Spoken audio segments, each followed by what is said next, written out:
Hello friends, welcome to world awareness. तो आज की जो न्यूज़ है वो इंडियन नेवी की तरफ से निकल के आ रही है और ये काफ़ी बड़ी न्यूज़ है।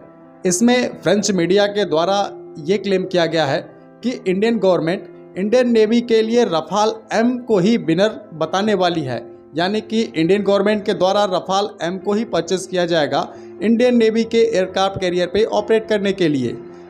अभी हाल ही में इंडियन नेवी के द्वारा रफाल एम और F-18 सुपर हॉर्नेट दोनों को पूरी तरीके से सुटेबल बताया गया था इंडियन एयरक्राफ्ट कैरियर से ऑपरेट करने के लिए, और उन्होंने इनमें से कौन सा फाइटर लिया जाएगा इसका फैसला गवर्नमेंट पे टाल दिया था। यानी कि गवर्नमेंट के द्वारा ही अब ये फैसला लेना है कि वो रफाल एम को खरीदेंगे या फिर F-18 सुपर हॉर्नेट को। अभी जो फैसला है वो CCS के पास है, यानी cabinet committee on security. Cabinet committee on security के द्वारा ही ये फैसला लिया जाएगा कि रफाल एम को लिया जाएगा या फिर F-18 सुपर हॉर्नेट को। लेकिन फ्रेंच मीडिया के द्वारा अभी रिसेंटली ये क्लेम कर दिया गया कि इंडियन गवर्नमेंट के द्वारा रफाल एम को ही चूज़ किया जाएगा और उसकी जो डील है वो जुलाई में की जा सकती है। उनके द्वारा ये भी बताया गया कि इस साल जुलाई के महीने में प्रधानमंत्री श्री नरेंद्र मोदी पेरिस के विजिट पे रहेंगे और वो इस विजिट के दौरान बैटली डे मिलिट्री परेड में चीफ गेस्ट के तौर पे इनवाइट किए गए हैं। हालांकि इंडिया के साइड से अभी भी इसकी कोई कंफर्मेशन नहीं दी गई है, लेकिन फ्रेंच मीडिया के द्वारा ये क्लेम किया जा रहा है तो ये बात सही ही होगी। और उनका ये कहना है कि प्राइम मिनिस्टर नरेंद्र मोदी जब इस विजिट पर रहेंगे तो इस डील को साइन किया जा सकता है। लेकिन मैं आपको बता दूं कि अभी इस डील में बहुत सारे प्रोसेस बाकी हैं और इन प्रोसेस को होने में अभी काफ़ी समय लग सकता है। तो जुलाई के महीने में इस डील का फाइनल होना लगभग इम्पॉसिबल है। हालांकि गवर्नमेंट कुछ भी कर सकती है क्योंकि सब कुछ गवर्नमेंट के ही हाथ में होता है। तो फ्रेंच मीडिया का ये क्लेम कितना ज़्यादा स्ट्रांग है, पहले हम इस पे बात कर लेते हैं। तो रफाल एम के जो खरीदने के रीज़न है वो कई सारे हैं, जिसमें सबसे बड़ा रीज़न ये है कि इंडियन एयरफोर्स के द्वारा ऑलरेडी पहले से ही रफाल फाइटर जेट का इस्तेमाल किया जाता है। इंडियन एयरफोर्स पहले से ही 36 रफाल फाइटर जेट को इस्तेमाल कर रही है, इसलिए इंडियन नेवी के लिए भी रफाल फाइटर जेट को ही खरीदा जा सकता है।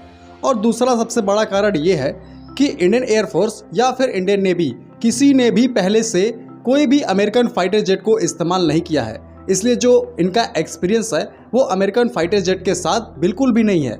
वहीं पे अगर हम फ्रेंच एयरक्राफ्ट की बात करें तो इंडियन एयरफोर्स पहले से ही मिराज 2000 जैसे फाइटर जेट को इस्तेमाल कर रही है जो कि फ्रेंच ओरिजिन के हैं, और अब रफाल फाइटर जेट का भी इस्तेमाल कर रही है। उसके अलावा इंडियन एयरफोर्स के द्वारा एक MRFA टेंडर को भी निकाला गया है जिसमें वो 114 फाइटर जेट खरीदने वाले हैं, और इस टेंडर में भी ऐसा लग रहा है कि इंडियन एयरफोर्स के द्वारा रफाल को ही सेलेक्ट किया जाएगा। तो कुल मिलाजुला के बात सिर्फ रफाल के ही इर्द गिर्द घूम रही है। तो ये हो सकता है, इसकी पॉसिबिलिटी काफ़ी ज़्यादा है कि इंडियन एयरफोर्स के साथ साथ इंडियन नेवी के लिए भी 26 रफाल फाइटर जेट को परचेस किया जाए। और यही सारे रीज़न हैं कि फ्रेंच मीडिया इतने कॉन्फिडेंस से ये बोल रही है कि इंडियन गवर्नमेंट के द्वारा रफाल एम को ही विनर घोषित किया जाएगा।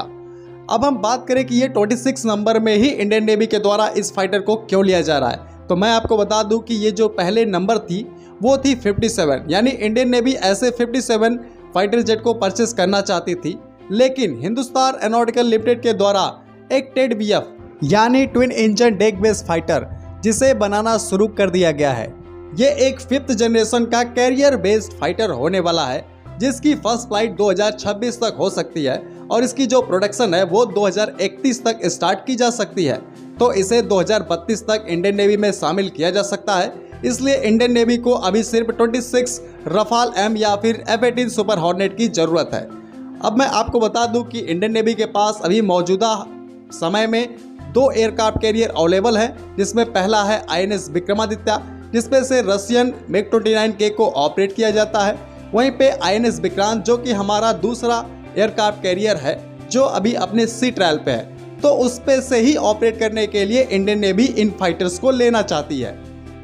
अगर हम तीसरे एयरक्राफ्ट कैरियर की बात करें तो वो लगभग 2035 तक बन के तैयार होगा, अगर गवर्नमेंट के द्वारा उसे सैंक्शन कर दिया जाता है तो उस पे ऑपरेट करने के लिए इस TED-BF का इस्तेमाल किया जा सकता है, और रशियन MiG-29K को भी रिप्लेस करके इन TED-BF फाइटर का इस्तेमाल इंडियन नेवी के द्वारा फ्यूचर में किया जा सकता है। तो आज के वीडियो को मैं यही ख़त्म करता हूं। अगर आपके कुछ विचार हैं तो उसे कमेंट सेक्शन में कमेंट करके ज़रूर बताएं।